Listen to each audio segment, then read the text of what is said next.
Close the doors, walk across the corridor. We got something to show you. Media is our repertoire. Fed up with the same news, no channel to use. Cruise control mentalities. Here we offer you. We gon' show you on your way. The content it never stays. We're positive and uplifting. Once a week the scope gifted. There's zero from fake. Hydration like Boucher.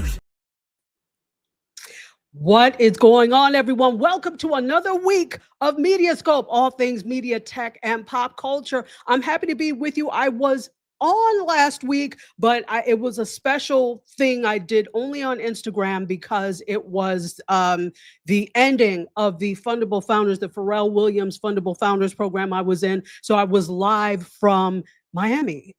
So you didn't get to see me on all the other platforms, but if you happen to be watching on Instagram, you probably did see me. So I already see some people filing in, and let me introduce myself. My name is Tachi, media professor, filmmaker, media content producer, also a journalist. I'm here just about every week because of you guys, and we have a really special show tonight. I'm so excited because I have the bomb panel. Listen, if my mother didn't teach me anything else, she taught me how to put people together. So I have a bomb panel of wonderful people, and we're going to discuss the life and the work of Malcolm-Jamal Warner. But before we do that, make sure that you are watching us every week. We're here on Fridays around 8 p.m.-ish, somewhere between 8 p.m. and 8:30. Today, we had a panelist who had some technical difficulties, so that's what we were dealing with today. So somewhere between that, and we're on all these all these wonderful platforms you see here, including on Thursdays. You will hear the replay of this on Gospel 107.1 FM in Nassau, Bahamas, and the rest of the Caribbean. Blessings, my friend in the Caribbean. How lucky are you to live in the Bahamas or Jamaica or Turks and Caicos? Because I've had listeners from all of those places and more. And guess what? Maybe you're watching us over on the tubing of the U. Why would you not be liked and subscribed? That just doesn't make any good sense. So I would love for you to like and subscribe because we appreciate you. This way you'll get notified whenever, hit the bell so you can get notified whenever we go live, whenever we have new videos, which is quite often, I should say. And we have already got some what is it called? Comments. So let's go ahead and say hello to people. I-95 Express Courier, who is one of my I was about to say castmates, but cohort mates from the Fundable Founders. How are you? She says, hello, glad to be here. That is Lupe. You saw her 2 weeks ago on the show. Welcome. Keisha Clark is here. Hello, Keisha. How are you? CQ family is alive and well in the chat. Kimmy, another CQ person, is here and says, hello, hello. And Hannah Boyd Miller is not only CQ, but she is also here because we're part of Touch Base Daily, the TBD family. So thank you so much for being here. And Lisa says, hey, Lisa Seeley is here. Welcome, Lisa. Pradnya. The Pradnya is if nobody is your cheerleader, how do we say it? If Pradnya be for ye, who be against ye? For real, you have no enemies when you have a Pradnya in your corner. Welcome, my friend. Thank you for being here. We also have the Queen of Food Truckery and the Minister of Libation, Serena Wills, who is here. She says hello to everyone. We also have Angel Hull says, I love Family Matters. It was more nostalgic than the Cosby Show. You know, that whole era of 90s TV, which we will get into, was definitely nostalgic. I want to hear from you all what you think, favorite moments. Well, I can't wait to get into this. Serena also says we could use some tacos and drinks today. Well, hop to it, sis. She's offering you some. She is our Minister of Libation and also the Queen of Food Truckery. In case you didn't know, we have a food truck. Yeah, maybe you can't see it, but we do. It's very real to us. And Ron Foster is sounding off in the comments. Welcome. And that's what we have for today. So we'll get to more comments and questions. Please put them in the chat. We definitely want to recognize you. And with that, we're going to go ahead because I promise we are not going to be on for 2 hours today. I want to keep this concise, but fruitful and useful. So let's see. Let's get this comment off of the screen. Go ahead and get your tacos, and we are going to go ahead and start. So without any further ado, we are going to bring up our wonderful guests. Let's see if we can make that happen. Here we go.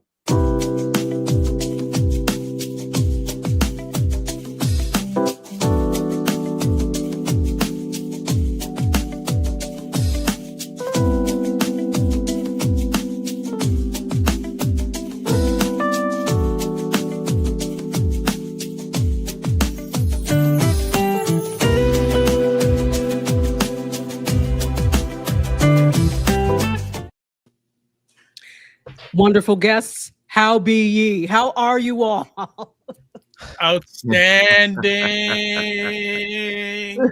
Good, good, good. It is wonderful to have all of you here. I know all of these people, I have a lot of favorite people, but some of these are like my favorite favorites. I am so honored that you all said yes. I gave you a couple of days notice and you all hopped to it. Now we are missing our good friend Tony Lassane. He was supposed to be on, but he was having technical difficulties like right before. So he sends his regards, and hopefully we'll get to have him on next time. He is the head of an entertainment company here in South Florida, so it would have been great to hear him. And if you are in the chat, Tony, go ahead and chime in because you are still part of the panel, even if you're not up here. What we're going to do is I'm sure many of us know some of you, but some of us don't. So why don't we go ahead and get started with our introductions? I'd like to start with Shawana Kennedy Media. Go ahead. Hello, Dr. Tachi, and to each of you. I am Shawana Kennedy, the Video Productions Director for Kennedy Media, where we help you be seen, be paid, and known for your brilliance.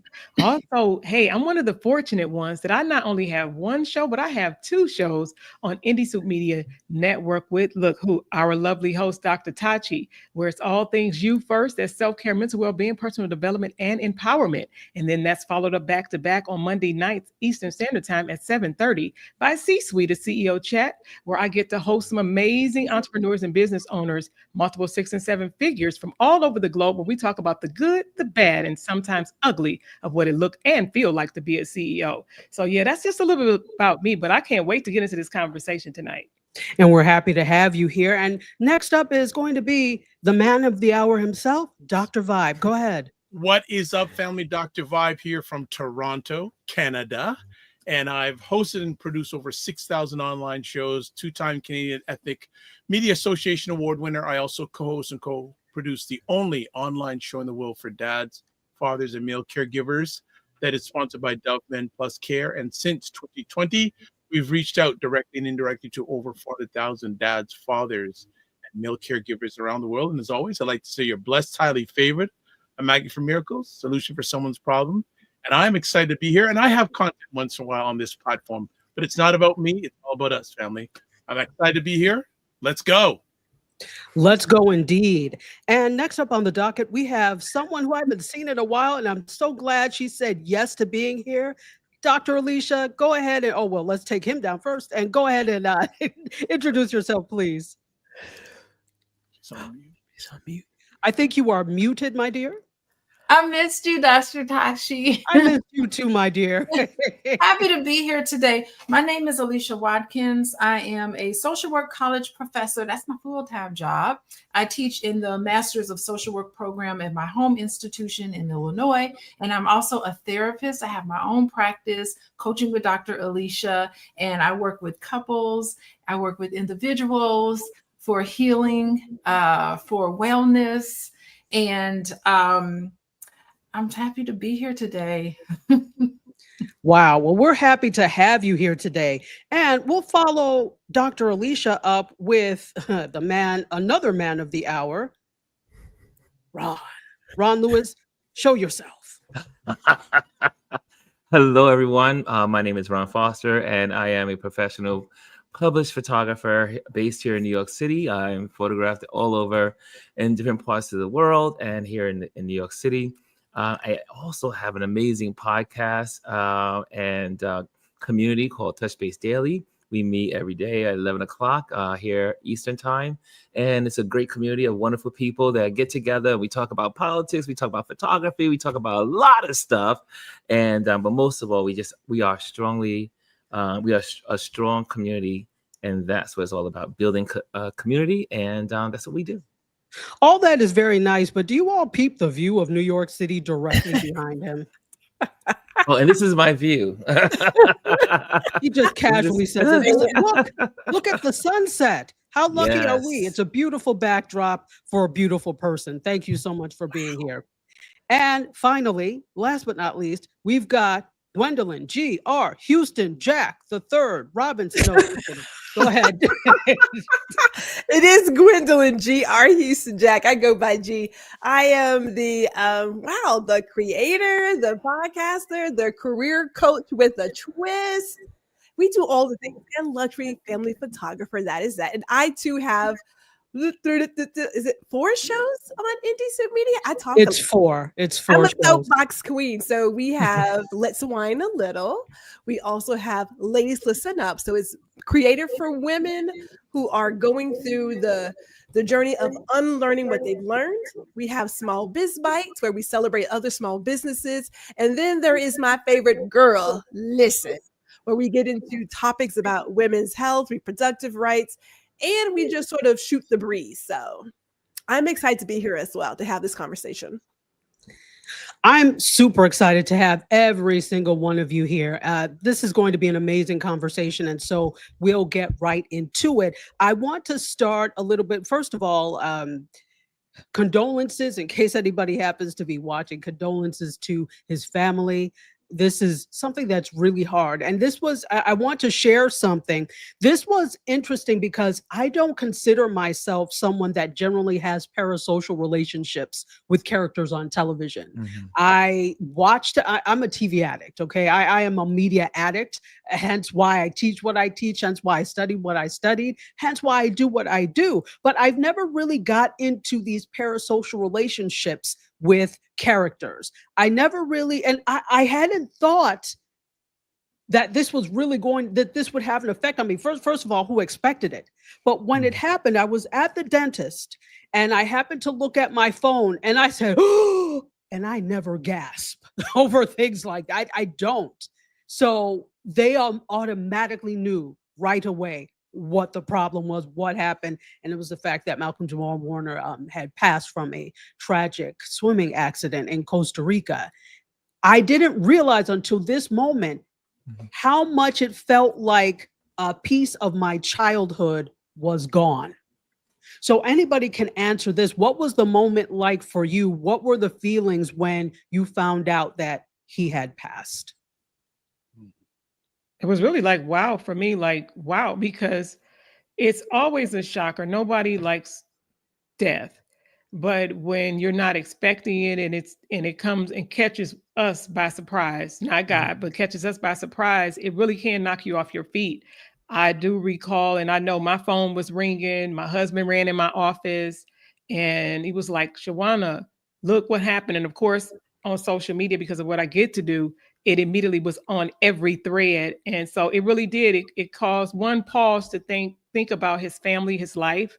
But yeah, it really did. It kind of put a crazy feeling in the pit of my stomach. That's how I felt. Wow. Anybody else? How were you feeling when you heard about this? It was definitely it really hit to the core. I'm like you, Dr. Tachi. I'm not celebrity driven. I'm not someone that follows after folks like that. But this was really, it hit home. And I remember my cousin put it in the family chat, and I was like, "Wait, is this a joke?" I thought it was a joke at first, and then I obviously, I had go into my Google and I started searching, and I went to Wikipedia, and they had already posted it on Wikipedia, and I was like, "This is for real." Then I did I had to do my sourcing, and it really touched my heart. I was just like blown away. It again, like some folks have said, it was like a piece of your youth or I just started college when I was looking at the Cosby Show, but also the Cosby Show meant so much to me. And one, it was a great example of fatherhood, but watching Theo grow up, and then now we don't call him Theo, we call him Malcolm. And but watching him become a man, and then I follow his career, different shows that he's been on. And he's been like the kid brother or the cousin, like he's, someone said it best, America's cousin for most of us in the Black community. And because we knew him, we followed his work, and we just it just really hit home. It was one of the first tragedies to hit me like that in a while. Absolutely. I agree because I think the last time I really felt like this was when Chadwick Boseman passed away. And it's interesting because it made sense because Chadwick and I did not know him, but we were on at Howard at the same time. So we probably passed each other on the yard. We probably were in the same rooms in the same spaces and never knew each other. So it's interesting how you can be that close to someone and not know each other, but be that profoundly affected when they're gone. And he is Black Panther, right? And so just like with Malcolm-Jamal Warner, he is Theo. He was our brother. He was our cousin, like cousin in our head. You may have had a crush on him. It could have been a number of things. So interesting. Anybody else? What were your feelings when you heard about this? I remember calling Ron. I called Ron. I was like, "Did you see that? Are you aware of what just happened?" And we talked it out. And there are a few people that we will have this really tight connection with. Prince was one of them. Michael Jackson was one. And I didn't think Malcolm would be that one for me, but he's in that list. And when I heard that he had passed away, I thought, wait, what? It's just because he's so young. Like you're just getting into the groove in your 50s. And it was touching, and it just sort of brings that reality back to you that you can be doing something in one moment, and then the very next second, that could be it, and just how precious life is. Yeah, Indeed. Go ahead, Dr. Vibe. I see you. Yeah, for me, yes, I had feelings myself, but how many Black men spoke to me about his passing away? And so many Black men I know grew up with him and could relate to him. And it's been a long time since someone has transitioned who's been a Black man who I've seen have so much impact on Black men, saying they could relate to him, they grew up with him, and almost feeling like their brother's gone now. And the sad part of it too, and in a good way though, his family was with him because he did have a child. And what would have been like if the child was in the US when this happened? So that's the thing, but just the impact on a number of Black men that I've spoken with it's been pretty deep. And this is exactly why I wanted to make sure I had representation from Black men on the panel, because it may affect you profoundly differently than it does others of us, right? So Tony Lassane, who is still on our panel, even though he's not here, he says, "Looking good, people. We appreciate that, Tony.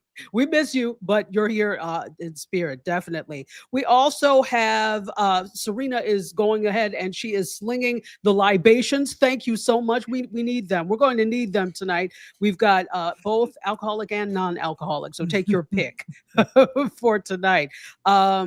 Lisa says it's so beautiful, and I don't know if what you're talking about. Go ahead and put that in the chat. I would love to acknowledge that. Our good friend DS is here. He says nice to see Ron G, and hello everyone. Hello. Also, Lisa, are you saying you're getting feedback? Let me know. I'm not hearing it, but let me know if you're getting feedback. Also, Sabine, hello, another one of my cohort mates from the Fundable Founders. Wonderful. And I do hear a little bit of feedback.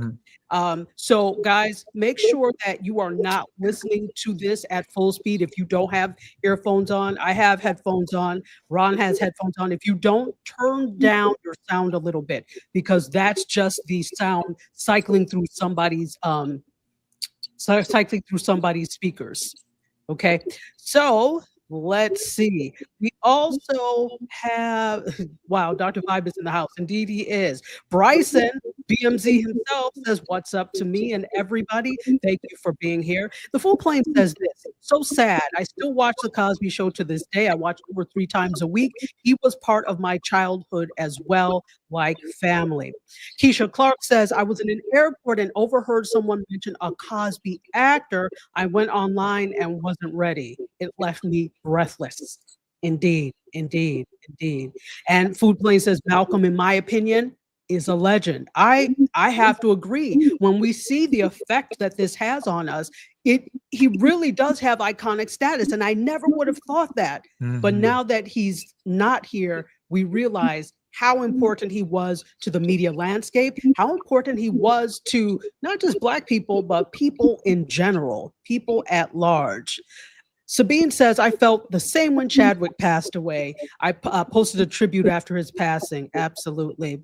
And I don't want to mess up your name.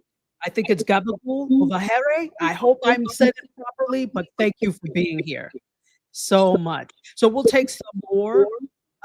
Thank you, Lisa, for your she's our tech unofficial. So thank you for letting us know. If it gets too bad, let us know. We'll try and work on it. So I want to go to this. Let me start. I'm going to go to each one of you. Ron, in particular, I want to start with you because one of the things about the Cosby Show was there were a lot of firsts that were made with the Cosby Show. And we'll get into depth in some of these things.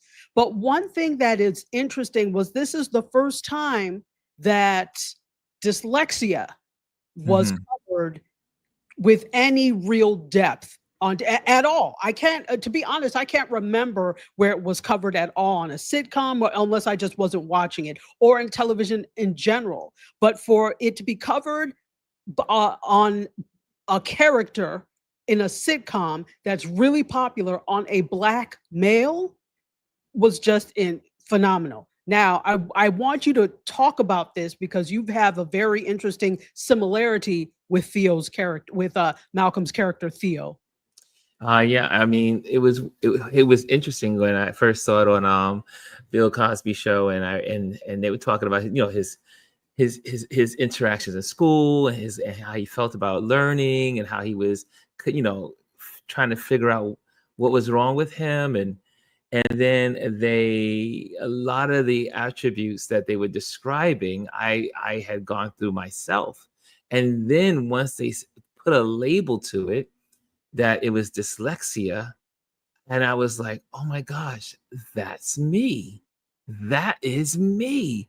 And then then I was able to get evaluation and all that stuff, and get everything from that. But I would have never known that about myself if they did not write that into that script.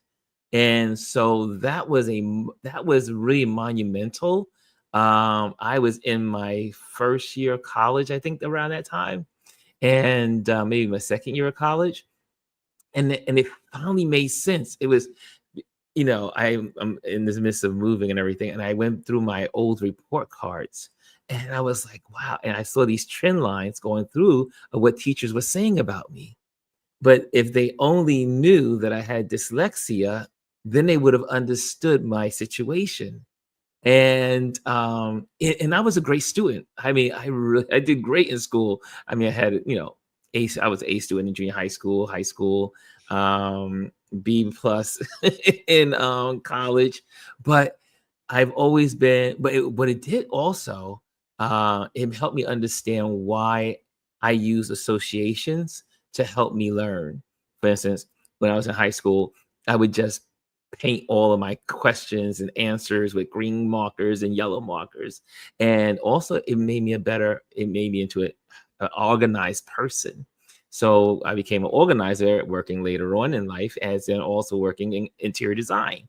So it was a major impact on my life. The dyslexia, and now I'm a part of the Dyslexia Association, which is global. And we're going to talk about that at another time. But and we found out that we're learning that 1 out of 2 people, 1 out of 2, has some form of dyslexia. And but yeah, it was life changing, and it made me a better person from that time on. Was it important that it was a Black character that was experiencing this? Oh yes, oh yeah. And first of all, it was someone that looked like me. And well, that's always the case with the Bill Cosby Show, is that all of these characters I could identify. If it wasn't me, it was my friends. So I could see Lisa Bonet's character. I could see all the different characters in the friends I had around me. And then some of them were all incorporated within myself. But that was seeing Theo's situation, that was mind blowing. It was like one of those moments you say, you know, your brain is just like, wow, this is it. This is the answer I've been looking for all my life. And it changed me. Fantastic. And I think it's not lost on us, I'm sure, that this is the first time you had an ensemble cast, a Black ensemble cast that was showing affluence, that was putting an importance on college. Another thing that was, I went to an HBCU, so they always made sure to have some type of something in the background that denoted culture. So I think it was very important in that sense. Dr. Alicia, because you are Dr. Alicia, I really want you to speak. There's something that you posted the other day, and we'll come back to these conversation pieces, but I really want to hit on that. As Malcolm, the actor, and Malcolm, the person, you had a post up about the traumatic response that could possibly happen with the daughter because of seeing this. Could you talk a little bit more about that, please? Yeah, I mean, as the story is developing, you're hearing bits and pieces that the police are starting to report about it. And I came across a post that mentioned that his daughter was present when Malcolm-Jamal Warner drowned, and that some surfers came by and saved them. And they dived down and tried to save Malcolm, and they saved her and put her on the, and carried her to shore. And I mean, I just couldn't imagine how she could be feeling. An 8-year-old girl going swimming with her dad. What a wonderful time that probably was happening in that moment on a family vacation that turned really tragic. And I was almost in tears myself, you know, about just imagining what Malcolm-Jamal Warner's wife and the daughter is experiencing, and all of the regrets and the thinking that happens when you have this complicated grief. Because complicated grief is what happens when it's it's kind of an unusual way of somebody passing on. It's unpredictable. It's often in conjunction with a very tragic incident like this. And so that makes it out of the ordinary of a regular grieving process. So there's so many what ifs and so many things that's going on in the mind of an adult that experiences this. I just felt just really awful about thinking about what this little girl is experiencing, and it changes you forever. This is her story forever. And so, yeah, I felt moved to put a post up about it, just to kind of educate everybody about, you know, what it takes to heal when you have this sort of tragic event. And so how do you begin to heal? This is interesting. This is why I wanted you to bring it up, because the thing is, we're focusing on his effect on culture, but he was also a person. And this is a very human thing that happened. So how do you begin to heal? Because of course, the biggest healing is going to be for the immediate family. But I think there's also a part of all of us that lost someone that day as well. So how do you begin to heal? Yeah, I mean, well, number one, Malcolm-Jamal Warner, that he was Theo. Like, that was my brother. I feel like I lost a brother. And I mean, just like when Prince died, I was in tears. I couldn't believe it. Prince was a big one for me, because it was such a even Prince and Theo on the Cosby Show. Like, think about the 80s. That was like a staple in my childhood. Like, Prince was the #1 artist of the 80s. The Cosby Show was the #1 TV show of the 80s. It was, you know, the #1 TV show, all Black cast. I mean, so it was a significant part of us that I feel like we've lost in this unexpected, tragic event. Yeah, he had a whole life ahead of him. He was married recently. He had this child. He was actually squeaky clean. Like, we never heard any scandal related to Malcolm-Jamal Warner. He wasn't having no white parties. He wasn't no baby oil in his background, you know. And so he lived the way in his music and his poetry was just really remarkable. That song he did with Robert Glasper, I used to listen to that constant rotation. Yes. And my husband reached out to him because they talk every once in a while on and I was just like, ask Malcolm, did he write that song? And he was like, yeah, I wrote it. And I was like, that is just so beautiful that you wrote that. And I'm sending messages to him through my husband. And then finally my husband was like, I think my wife got a crush on you. I was like, I got a crush on Theo. And I was like, I do. I have a crush on him, you know? And I mean, it just he was just an upstanding person. And I think you know, on the screen, the characters that he chose, he understood that it makes a difference. The how I portray myself in the media makes a difference. The roles I take as an actor makes a difference. And how he lived his life personally, it seems like everything was just as beautiful. And yeah, I think that was really wonderful. And also, even with Bill Cosby's influence on him, he spoke very highly of Bill Cosby. And Bill Cosby was the #1 TV dad. Remember that? So he got voted. The TV Guide voted Bill Cosby as the #1 TV dad. And so Theo has, even though Bill Cosby has some scandal, Theo has basically talked about Bill Cosby in a way where he's focused on the positive and not some of these other experiences connected to Bill Cosby. But people like Malcolm-Jamal Warner, he's still able to maintain a great sense of himself and his own identity, even breaking away from Theo. I even think like Felicia Rashad, she's still Claire in people's mind. She's been able to carry herself as Claire. So I just think it's just really beautiful. And the part about dyslexia, I want to comment on that if you don't mind. Yeah, I mean, it is such it could be such a stigmatized diagnosis. And how wonderful is it for them to have an episode to focus on that? And I think the key piece in that episode was the response of the parents. They were modeling for us as parents on how the best way to respond to a child that's struggling. And sometimes they need a little bit more support. They didn't shame him. They didn't stigmatize him. They didn't make him feel like there's something wrong with him. They really stopped and listened to him and gave him the support that they need. And that was a wonderful model for all of America to see on great parenting skills. Absolutely. Absolutely. And then to the second part of my question, what suggestions do you have for those of us that could be struggling with this what do we do? Yeah, I mean, I think it's important to just reflect. I mean, when the thing is that what it could bring up for us, this is a loss of an icon of the 80s. All of us have had losses. So it could be reminiscent of a past loss that we've experienced. And so it could bring up some stuff for us. And I think that we should just honor it. We should just stop.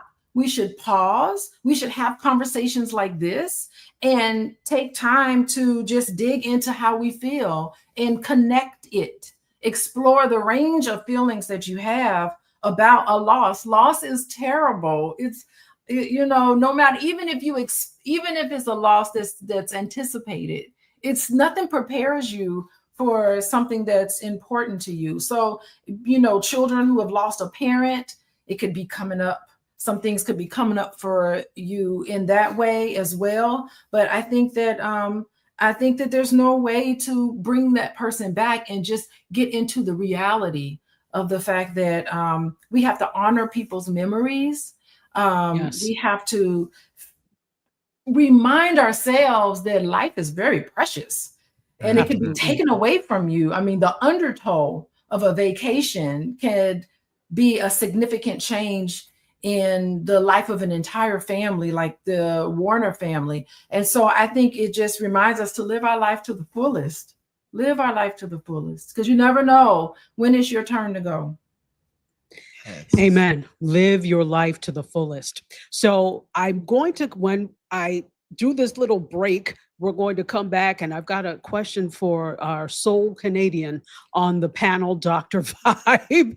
But first, I want to say hello to everyone. If you are just joining us, welcome into the fold. This is Mediascope, all things media, tech, and pop culture. We are here every week around 8-ish, and we've got a great panel for you today. This is a special I hate when you guys remember with different strokes. It's like a very special different strokes. I hated that because your mother or somebody was always there. But this is actually a very special Mediascope. We're talking about the life and work of Malcolm-Jamal Warner. And so thank you for being here. All the information is here below. Make sure that you come back. If this is your first time, you are now part of the Mediascope Massive. Welcome. Make sure you like and subscribe if you're watching us over on the tubing of the U or YouTubing. Who am I?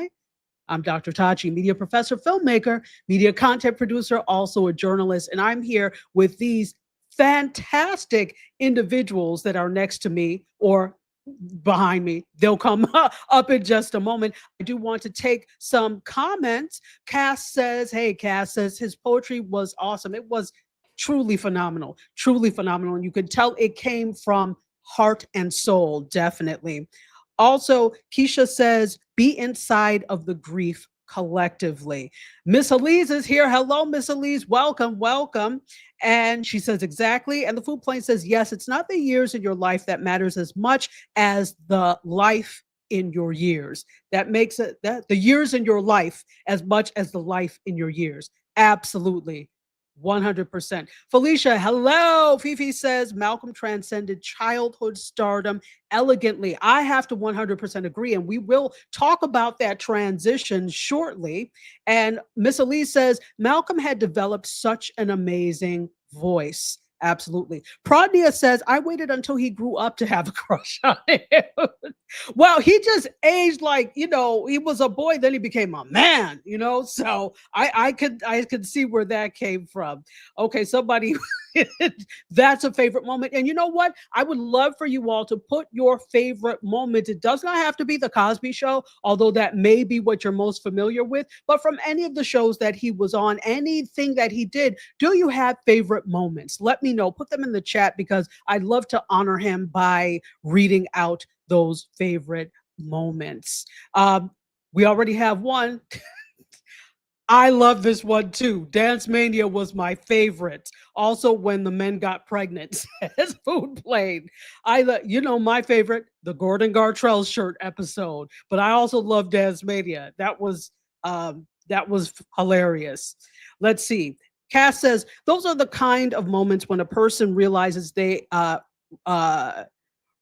what I have to let me know what you were trying to say going through it. And there are others that can relate and understand. Understandable, Ron. And I know it's a typo. Just let me know what you were trying to say. And Miss Elise, who was an art person, 100%. They always had beautiful Black art on the show. So they were showcasing Black artists. They were of all types, performing and visual. They were showcasing other Black actors. They were showcasing HBCUs. It was a showcase of Black culture on display, and it was the most beautiful thing.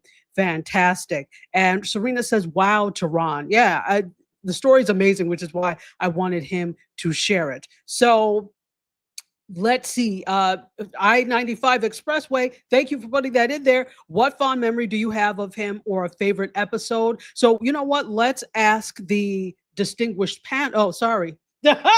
Caught you, Dr. Alicia. It is dinner time.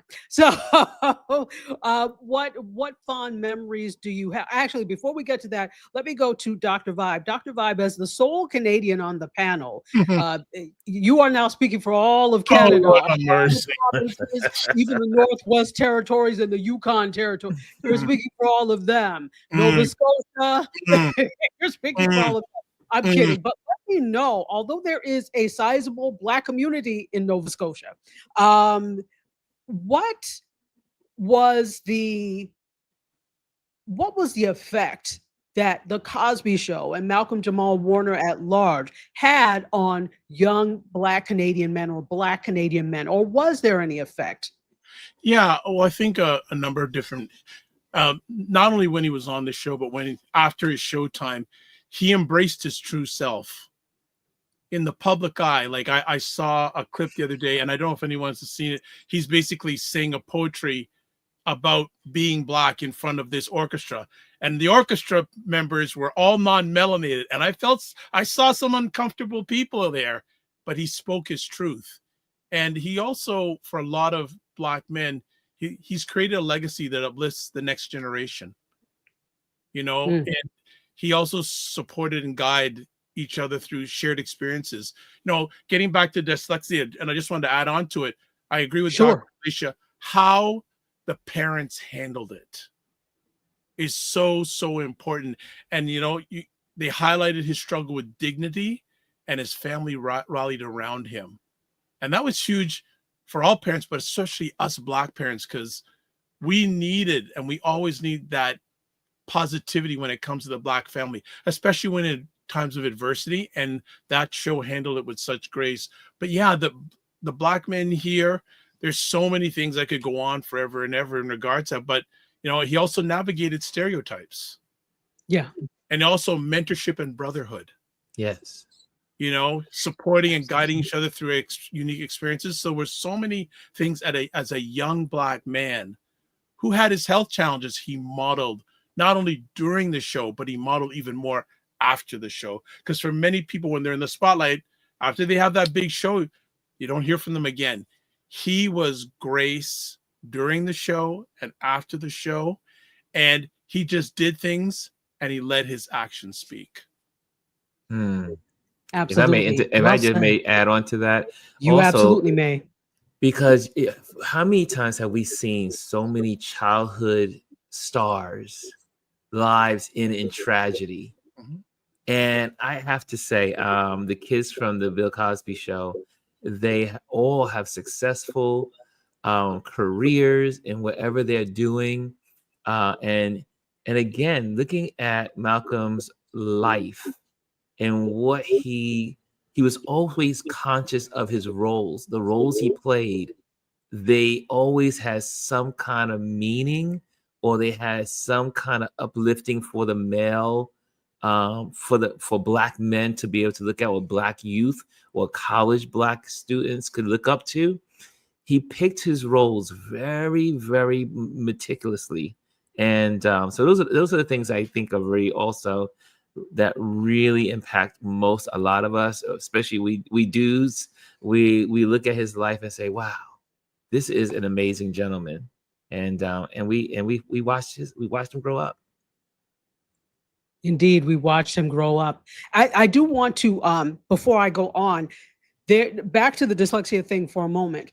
If you recall, there in that episode where he found out exactly what it was, he said to his parents, all this time, you have been blaming me, thinking I'm lazy, etc., but it was this all along. And to your point about how they rallied around him with that, often, listen, we all know Black parents are not wrong.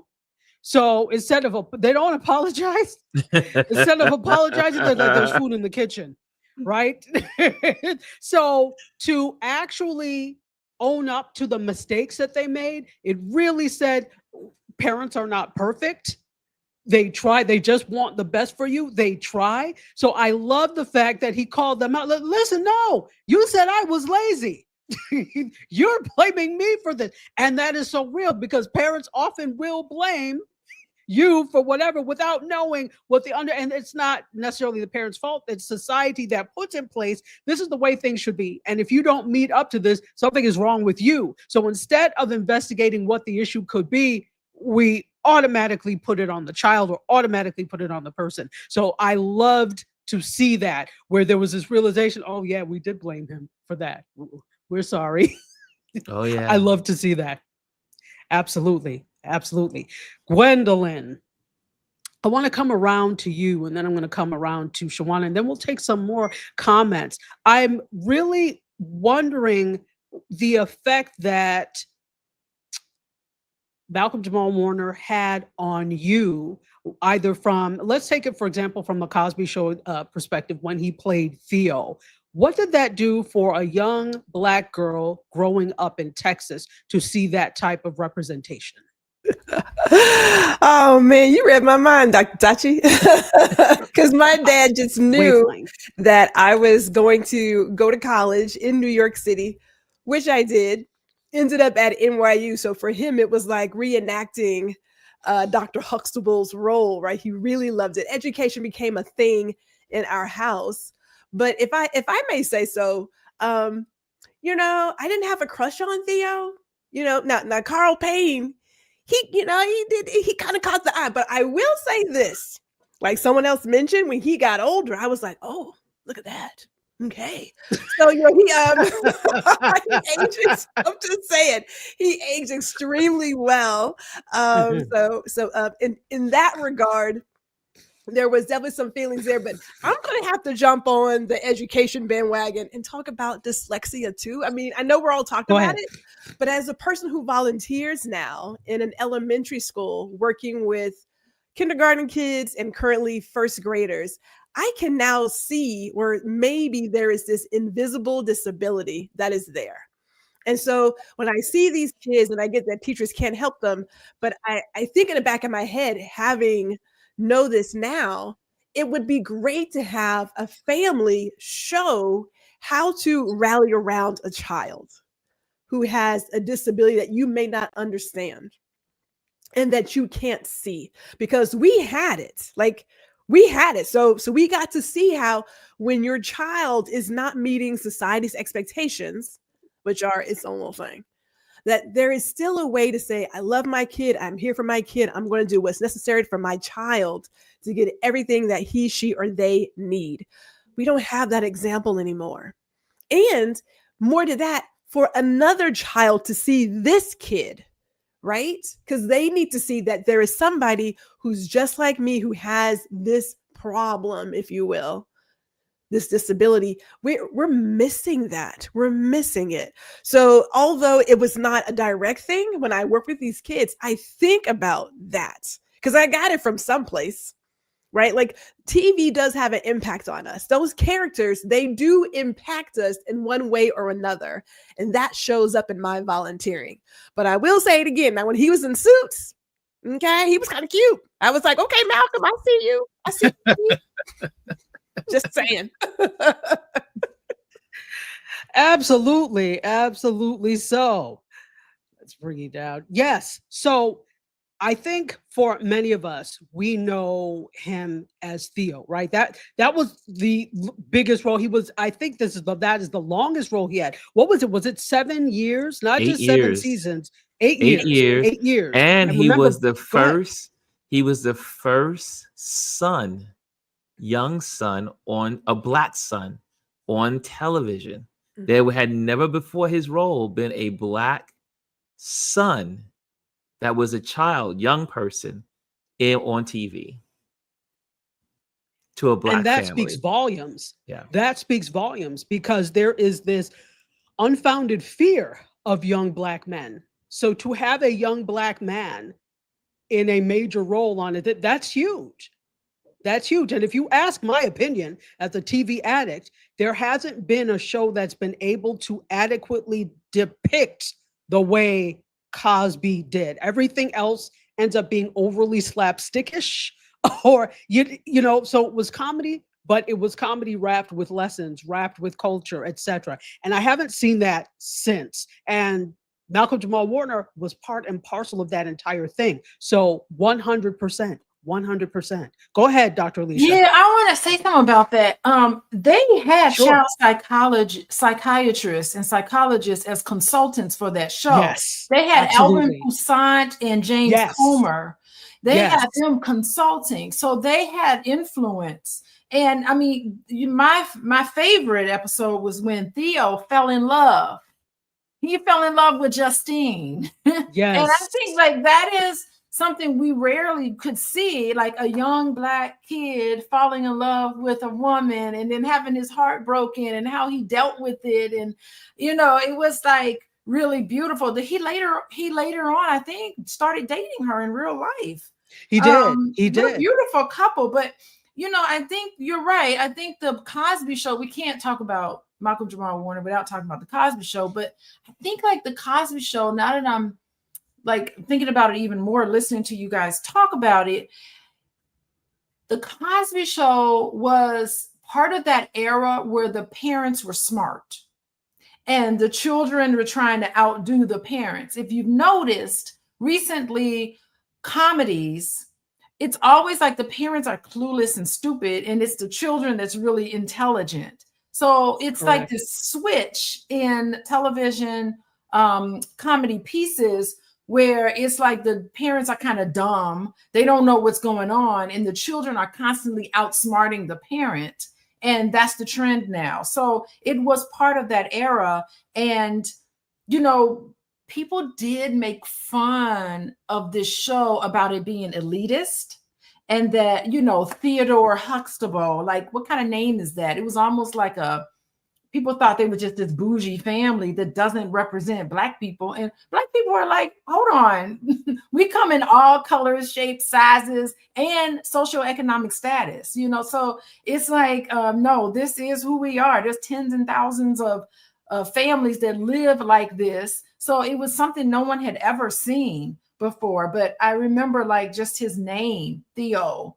Well, I don't know his full name on that show, but it was something that Theodore Aloysius Huxtable. Aloysius Huxtable. Like it was very like boule-ish, you know, as if this kind of education. Very Jack and Jill, yes. Jack and Jill. And it was just a part of us that was very real to me and a lot of other people that I knew. We didn't have to be in Good Times, you know, we didn't have to be in the projects, you know. There's also us who are doctors and lawyers, and that needed to be shown as well.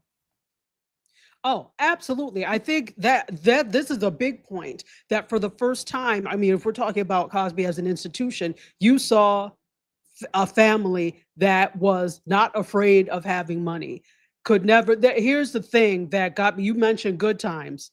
As much as I loved Good Times, they could never get out of the ghetto. They were this close, and then something pulled them back in to Cabrini Green. I was like, oh, come on. Like when Velma was getting married to the football player, and then he tripped, and then he couldn't play. I was like, come on, you just want them to stay poor writers, don't you? But that was always the thing. I mean, save the Jeffersons came along and they were upwardly mobile. However, it was wrapped with so much comedy. As much as I love the Jeffersons, it was wrapped in a lot of slapstick and a lot of comedy. So it was almost as if you couldn't take the fact that they were upwardly mobile seriously.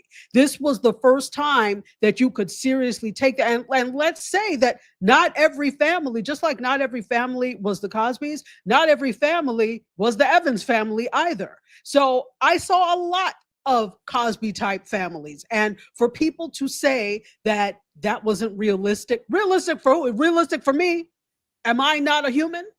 So I think we, even ourselves as Black people, we put ourselves in boxes so tight that we refuse to see that as something that could be our reality. So great point. Did anybody else want to mention Actually, I want to say real quick, because go ahead. Because you actually mentioned Good Times. The one thing that I do recall is, and it was on their way of ending the series, is when they finally showed that it looked like everybody was doing well, right? If my memory served me, JJ was off doing his art, and they waited till the series, after all of those years were about to be done, when they did say everybody is really literally about to make it out of the ghetto. And so when you said that, it just recalled, like, wait a minute, how did they tie that in a bow when they ended it? Right? They did show that you can come from down the way. So I'm glad. I mean, it took them forever and 1,000 years to do that, but they did eventually do that. And it brings me back even to thinking about Theo's character and all of the things that they did. Even thinking about, when you think about young men, right, and peer bonding and friendship, it's like being able to look at him and Cockroach. I don't want to mix up the two. His best friend, Cockroach. Yeah, okay. You know who else I was Carl thinking Payne. about? Yep. Yeah. Thinking about them in brotherhood, that was one of the first signs of seeing brotherhood. It was one of the first signs of, because I do have a son. I have 2 daughters and a son.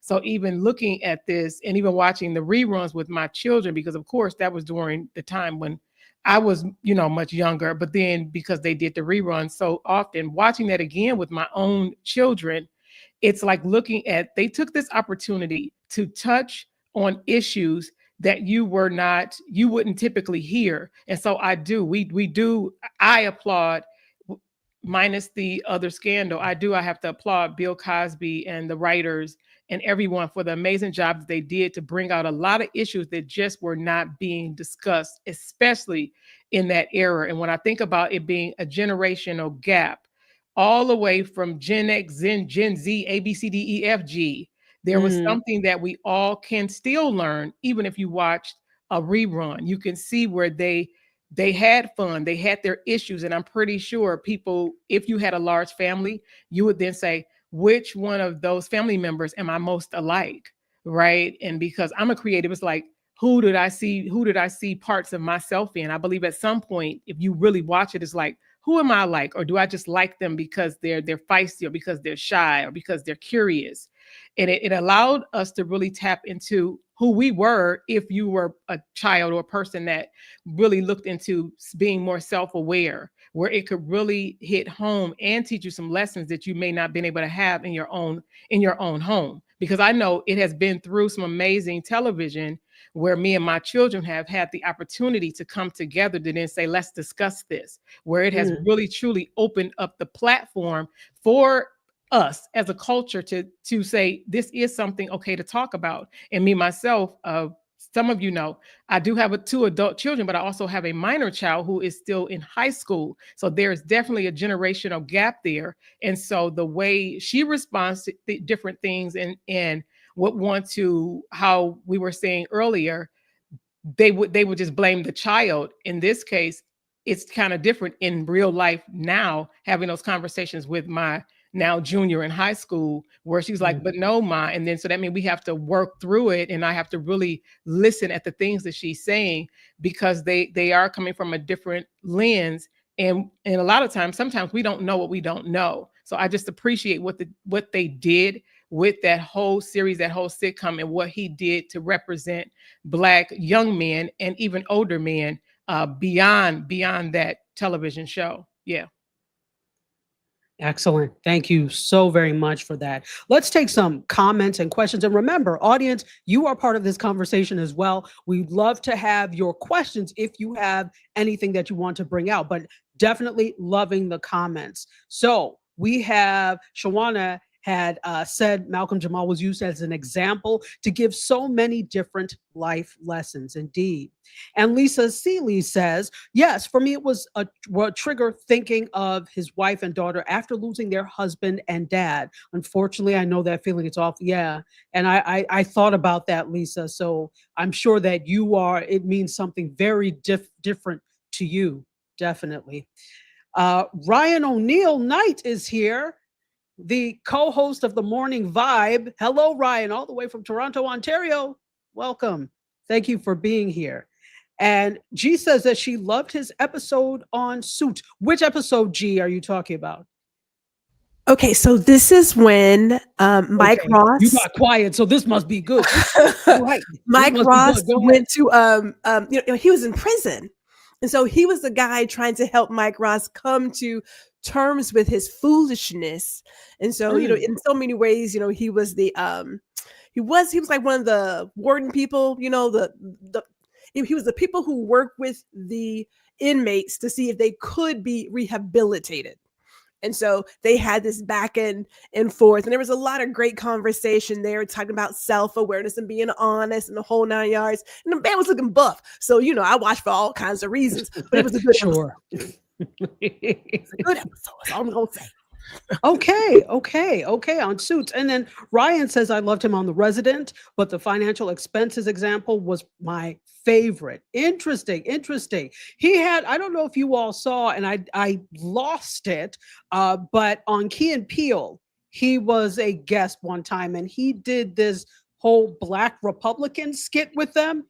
It's hilarious. I'll have to send it around. around, but he did that. So he did a lot of different things. We know him and think about him as Theo on the Cosby Show, but he did so many other things in addition to directing, in addition to the poetry, and it just his art felt real.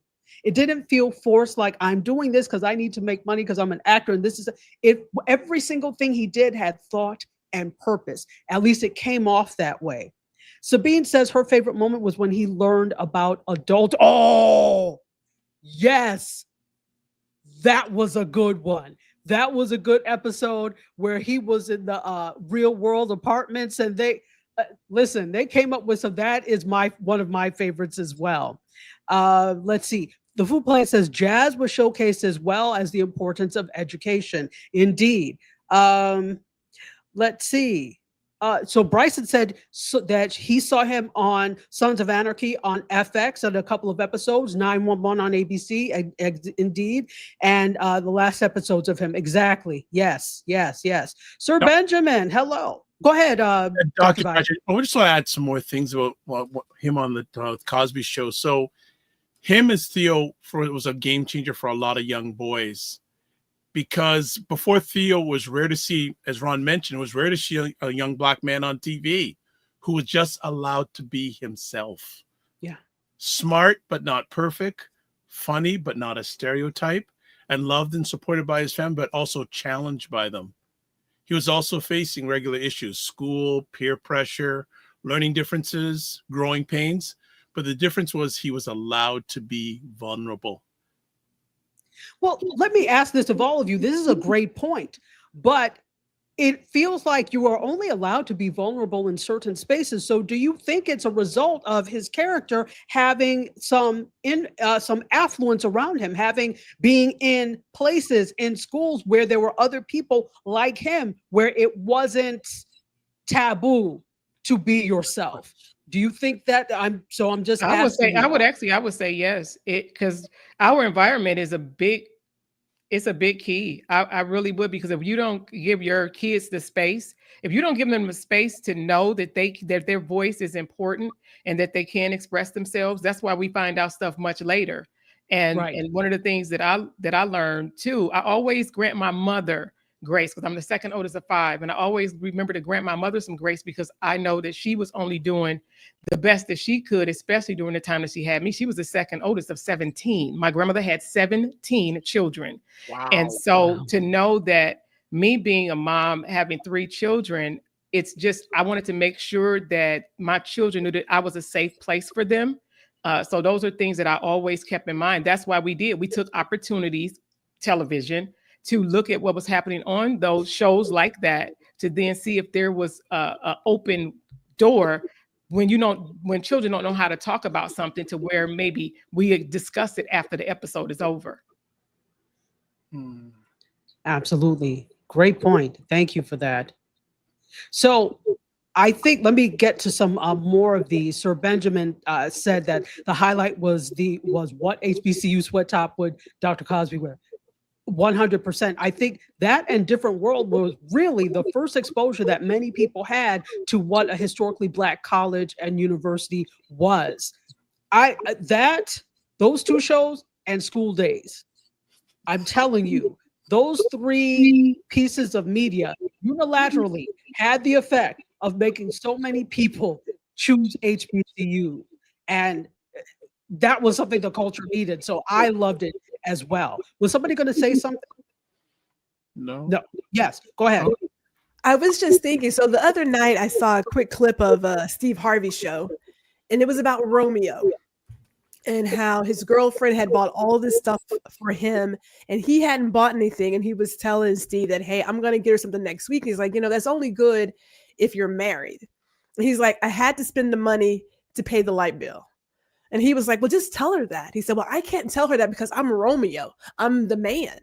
And so I think about how, as Shawana was mentioning, our environments give us the space to have support and go through all of our emotions, and not having that kind of family on TV. Now, there was Family Matters, right? So we did have some others, but it was different.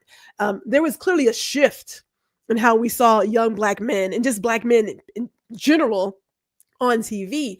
to where had he not been in that affluent family, he probably would not have had the space to go through all of the emotions and be as honest and as authentic as he was. Money doesn't buy you happiness, but it can bring some comfort and some other opportunities. So I do believe it did have an impact. Absolutely. You're 100%. 100. There's just something that comes with having opportunity and sometimes affluence that affords you the ability to just be you.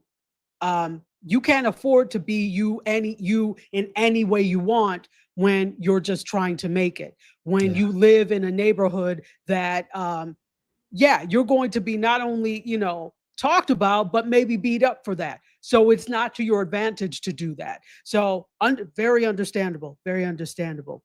I want to, as we are starting to wrap this up, because this is great. I love this. I love this.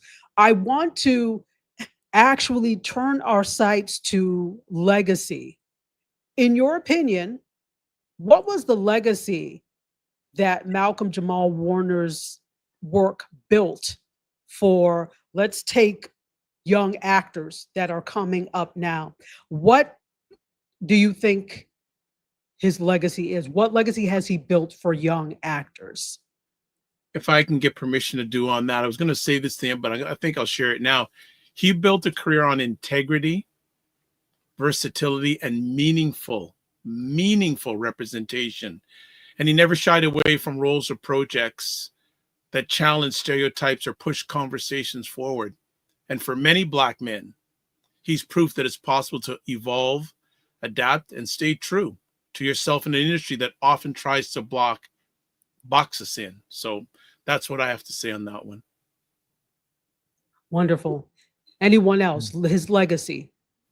I think the legacy is definitely a roadmap even now, as I was just looking at him a year ago on a TV show here in New York City. We have what's called Here and Now, and it talks about different people that are in the Black community making a difference. And so it was himself and his co-host, where they have a podcast, but just watching him, Gwendolyn says this a lot. She likes to play with her crayons. And he was allowed to play with all of his crayons, meaning he was able to direct. He was able to act. He was able to get a Grammy for music. He was able to share. He was also protective of his family, which he's said many times, but yet be transparent. I mean, those nuances and those balancing acts and being able to do it successfully is something I think is that most young Black brothers could grow from and can pull from. And that is not corny and that is not being weak, but they can learn a whole lot from mastering how to balance all those areas in your life. Well said. Anyone else? I just want to jump in. This is directed to Dr. Alicia. Ron just said two important B words. I'd love you to get your insight on balancing and barriers from your therapeutic background, especially for us Black people, balancing and barriers. Balancing and balance and then barriers. Yeah. I was thinking about this as everybody was talking. When I think about Malcolm-Jamal Warner, to me, it just reminds me to be confident. There was a sense of he knew who he was and he wasn't ashamed of who he was. He didn't feel like he needed to be something other than what he was. And that he was just everything he did, every post on social media, every song he came out with, every role that he embarked upon, he just seemed really confident in his abilities. And we live in a world where being Black, just being Black and it can make you feel like something's wrong with you. But we can all kind of look to him and think, oh, this is a man that didn't really feel like he needed to be chasing women. He created a song that was reflective of himself and not get on the bandwagon of what was trending at the time.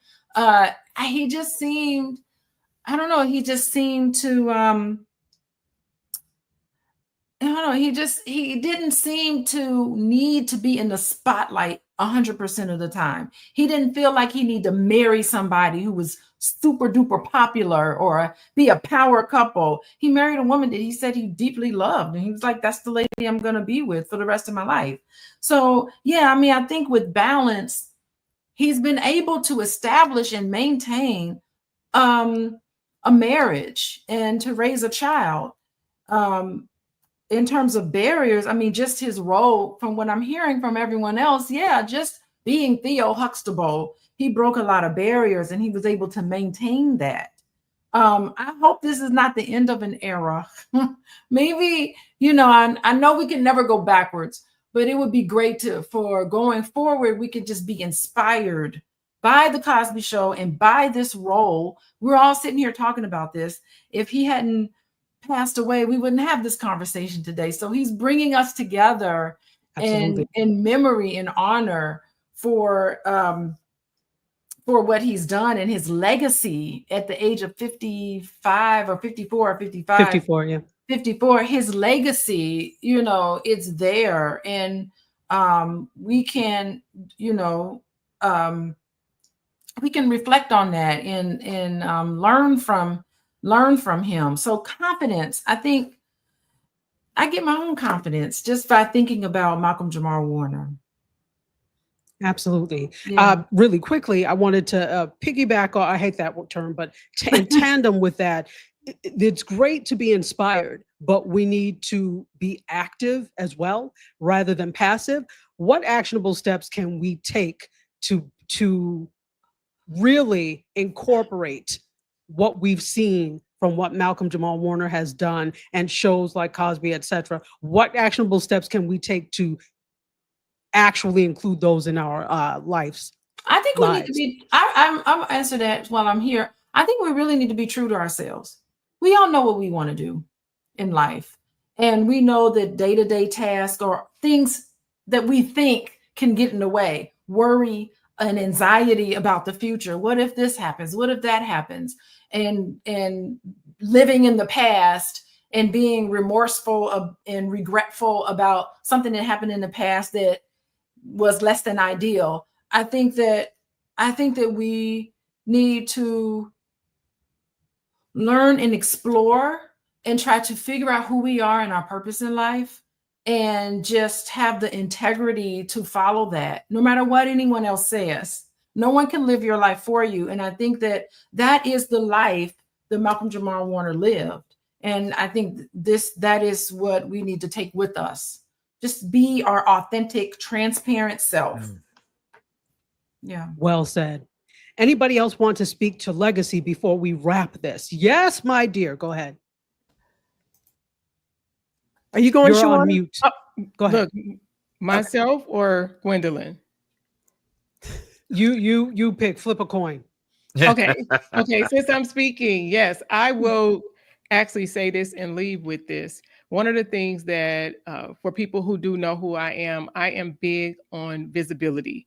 And in this regards, what we're doing right now is video visibility. The thing I think about when I think about Malcolm-Jamal Warner is, as it relates to legacy, his legacy will continue to echo, right? The fame will fade. A lot of the things that we do will fade, but legacy is supposed to be an echo. And because of what he has done in his life, I know him, like so many that have gone on before him, his life will not be forgotten. What it is that we should be about our business with being more visible, to be seen, be heard, and known for our brilliance.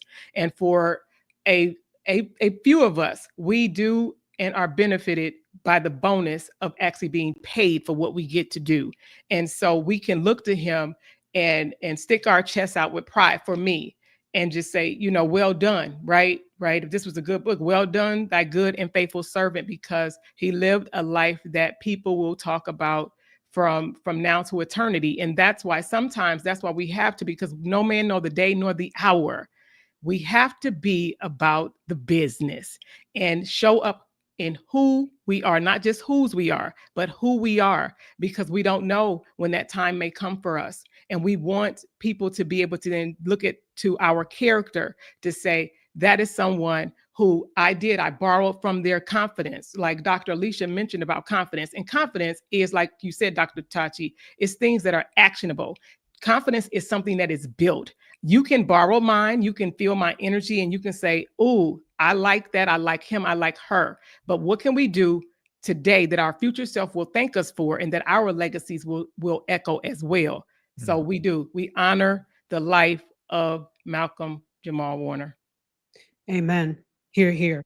Before we talk to Miss Gwendolyn, I would like to put up your information. I should have been doing this all along. If you want to get in touch with Shawana, she is Shawana Kennedy of Kennedy Media. This is her website. She's KennedyMediaLLC.com. And she is I am Shawana K on Instagram and other social platforms. So I'm going to have to go through everybody and do this. All right. Go ahead, Miss Gwendolyn. Well, here's my part of it, and I'll add on to what Ron shared. I do believe in playing with all the crayons.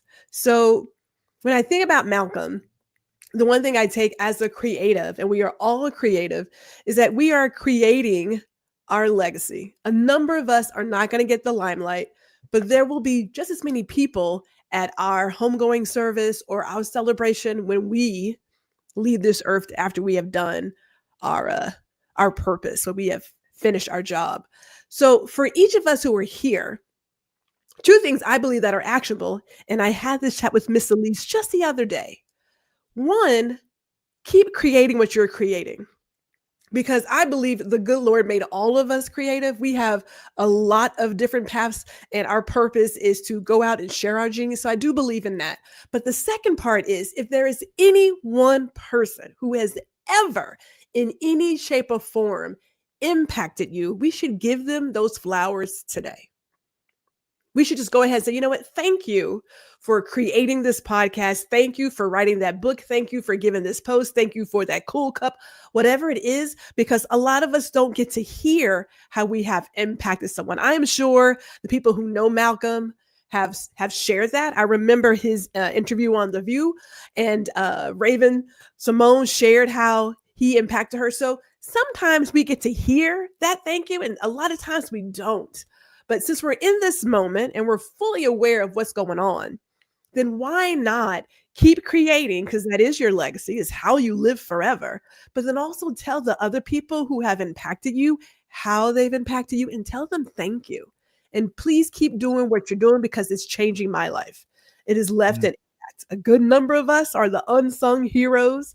We are making a change. Dr. Tachi, we have been thanking you since I don't know when. But people need to know. They need to hear it. We need to share it. It does not dim your lights. So go ahead and send that note tomorrow morning. If not, you can do a text or an email. And in case somebody wants to give you their flowers, how can they get in touch with you? Well, I'm on YouTube, GR Houston Jack, and then Instagram, Black Power Bunny. My email is in all of those. I'm good for email. Them DMs, I don't get them very often. I'm sorry, people. I'm like 3 weeks behind right now. So you're Black Power Bunny on Instagram, IG, yes. And you are GR Houston Jack on YouTube. GR Houston Jack on YT. Okay. Sorry, I'm putting this in as we do it. All right. So this is how you can get in touch with Gwendolyn. So make sure you get at her. If she does a lot of different things. So if you want to work with a photographer, if you want some career coaching, life coaching, if you just want somebody that's awesome, to get in contact with her. Fantastic. Thank you. So now let's go over to Ron. Ron, final words and how people can get in touch with you. Well, my final words is that again, when this happened this week with Malcolm, it reiterated, it kind of solidified, it really cemented in the direction of where I'm going. And I like to encourage people that are older, people that are 50 plus, and that it is not the end. You cannot see your life as, a lot of people when they get to the 50 mark or they're in the 50s, they're like, oh, I just go to work, I take care of the house, I do the basics. And if you have a dream, as long as you are alive, make that dream happen. Those dreams that you are experiencing, they don't come from nowhere. I like to say they're divinely just poured into us, and it's just waiting for us to act upon it, to create what that dream is that's embedded in us.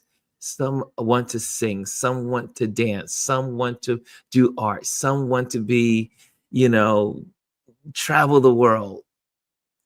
If you are alive, you have the energy, you have the health, you have the mindset, you have the abilities, it can happen. And so this week really made it very plain and clear that one, life is short. And in the Black community, and I'm going to use, obviously there's many people that are watching, but we in the Black community, especially in the media, for us that do podcasting or people that are in hip hop, we've seen a lot of fame. I'm not even going to use the word famous, but popular people pass away over the last 5 years. And we're like, wait a minute, they're so young. How is this possible? How is this happening? They're so young. I would say let's use this as a catalyst. One, take care of ourselves. Two, to make sure we live each day with purpose. You only have each day we wake up is today I will live with purpose. And whatever that purpose may be, you know that purpose. You know why you're here. And I have one of my friends that says, I don't know why I'm here. I say, oh, come on. There's a lot of good things that you do. Dig deep. Look into yourself. Look inside yourself and say, wait a minute. I like doing this. You will discover a wealth of who you are. But anyway, I'll let it in there. But life is short. Live your best life now.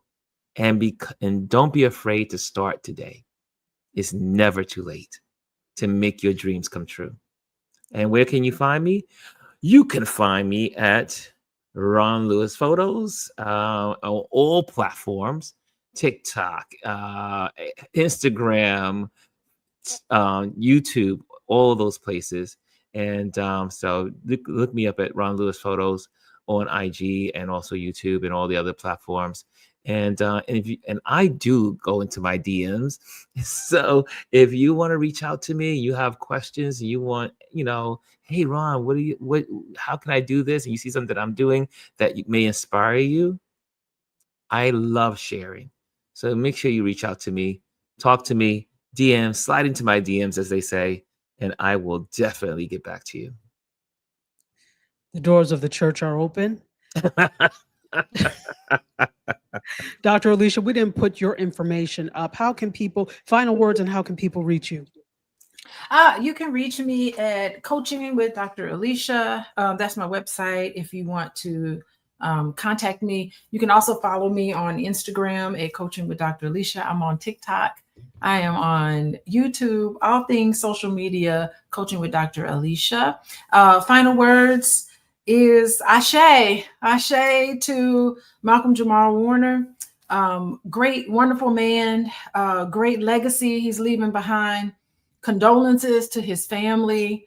I hope, I don't know, who knows what people in his family, if they've been listening to any of the comments and the pouring of sentiment. I hope that they get a whiff of what we've been talking about, and that they feel encouraged and they can find some strength and can get through this, where they can get to a place of acceptance.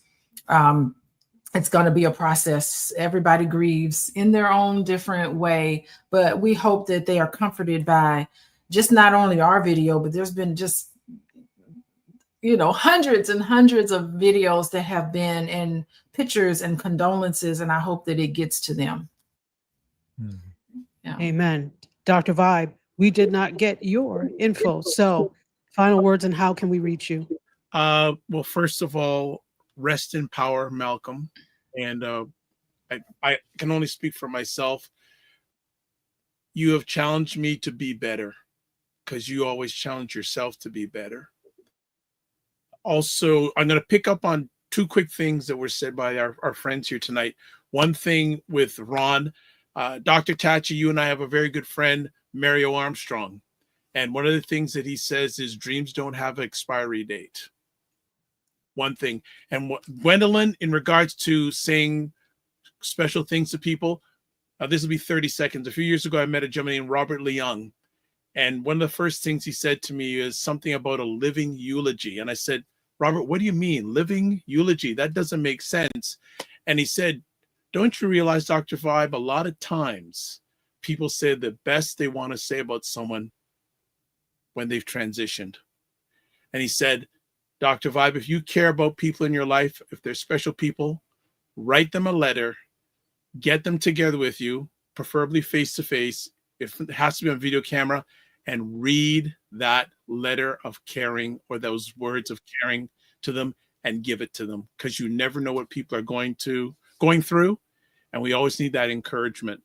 And then finally, if you want to get a hold of me, a number of years ago, people said, Dr. Vibe, you're Google-licious. So just put the DR.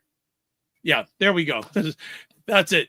So I'm Google-licious. So that's the way I want to end it off. But thank you so much, Dr. Tachi, for bringing us all together in this celebration of a great Black man who needs to be celebrated when he was alive. And I think he's still alive. We just have to carry on the legacy. Be well and keep the faith. Fantastic. You all are absolutely fantastic. Thank you for humoring me anytime I come up with a cockamamie idea in 2 seconds, and you all always say yes. I would be remiss if I did not do a pom-pom cheers for Shawana, who just celebrated her birthday. I won't say what chapter you celebrated, but she just celebrated her birthday, but you won't believe it. I'm not ashamed. I'm not one of those people. I'm not ashamed of my age. Okay. You could say it if you want, because you're not going to tell people I told how old you were. Oh. So, yes. So she just celebrated chapter 57. Everybody wish Shawana a very happy birthday. Happy Fantastic. birthday. Thank you. Happy birthday, Shawana. Thank you for being here and doing this. Let me get some quick comments before we do this. Hannah loves what you said, Ron. Don't be afraid to start today. And that's right, ushers, close the doors, because we're not done yet. Close the doors. Cass says, Dr. Vibe, in international vibe and connection, great male perspective. And thank you. You're so welcome. You know, I love to do this type of thing. Cass is giving a clap for everyone. Also, I don't know how to pronounce your name, and I don't want to butcher it, but thank you for being here. It says, amen, amen, and amen. Cass says, GRH is awesome. Indeed, she is. And our good friend says, Imperium says, his passing to me is an awakening of spirit, individuality, kindness, and strength. I love that. I love that indeed. And also says we need to be passing the baton in many ways to each new generation. Don't gatekeep. If I can leave you all with that, if anything he taught us was not to gatekeep the information. Do not gatekeep, because information only remains information if it's shared. Otherwise, it's lost. And if we want our culture to continue, we've got to share the information and pass it down 100%. So thank you so much, Sir Benjamin. He'll take his last. Sir Benjamin says Malcolm-Jamal Warner stayed true to being a Black teen growing up, becoming a Black man, setting an example of what character, integrity, calmness, kept his personal life private, and be successful. So was an example of that. And Elise says he also demonstrated a level of fearlessness. This is why I love the Mediascope audience, because the gems that are dropped, and you all have dropped gems as well. This was a Friday night well spent. Rest well, Brother Malcolm. We will miss you, but your legacy lives on, and we will do our best to make you proud. So with that, thank you all so much for being here. Audience, guests, the panel, because you know you're coming back. This is not the only time you're going to be here. So thank you so much for being here. Stay on, don't leave. I want to say goodbye to you all properly, but I'm going to say goodbye to the audience now. And I will end the way I always end. I love you for watching. I bid you adieu. You guys, myself, this wonderful panel, and our good friend, Malcolm-Jamal Warner. We are all going to exit stage left. So until next Friday, my friends, cheers. Bye, everyone. Close the doors, walk across the corridor. We got something to show you. Media is our repertoire. Fed up with the same news, no channel to use. Cruise control mentalities. Here we offer you. We gon' show you on your way. The content it never strays. We're positive and uplifting. Once a week, the scope gifted. Zero to fake.